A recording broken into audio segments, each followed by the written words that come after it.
things you have to know of the web. So start by creating a small project like a personal portfolio or a simple landing page or a to-do list. So this project will teach you how websites are structured, how they look, and how they interact. To understand the web development better, you have to go a bit deeper. Once you are comfortable with the basics, it's time to level up. So learn a website responsive designs, like which basically means make sure your websites look good not just on the laptop but also on the tablet and phone as well. So if you want to explore a thing like Flexbox and CSS Grid, they help you to lay out your site without going crazy. So, and if you want to speed up your workflow and make your designs clean, fast, so try learning Tailwind CSS. It's a utility first framework that's super powerful with the devs right now. And after understanding basics, you have to learn a frameworks. Once you have got a solid grip on HTML, CSS, and JavaScript, it's time to level up. So this is where the JavaScript framework come in. They help you to build a fast, more efficient, and scalable web apps. The most popular one right now is React. So it's backed by the Meta Facebook and used by companies around the world. It's super in demand right now in the job market. So if you are more into Vue and Angular, that's totally fine.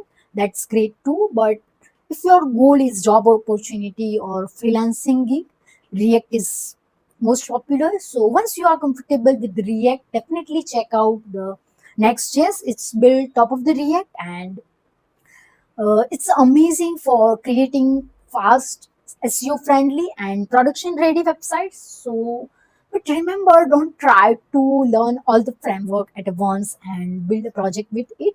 So, let's move to the backend as well. So, now you are comfortable with the front end. So, it's time to unlock the other half of the development is the backend. So, think of the backend as a everything that happened behind the scenes of the websites. It's where the logic lives, where your data is stored, and where the brain of your app does work. So start by choosing one backend language and go deep into it and don't try to learn everything at once. So you could go with the Node.js, great, but if you love JavaScript and want to keep using it both in front end and back end, then go with the Node.js and or a PHP with Laravel. Super friendly, beginner friendly, powerful, and widely used, especially on startup and client projects. So learn to build a crowd apps, which means creating, reading, updating, deleting the data. So this is the core of almost every real world app. And you will also want to understand how API works.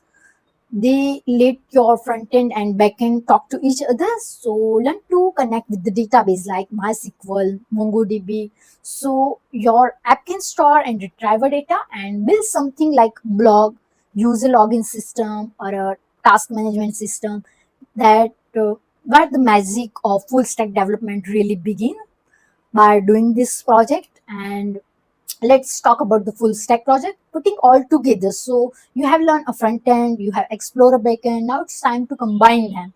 And this is where the things get really exciting. So start building a full stack projects, real world application where your front end and back end work together like a team.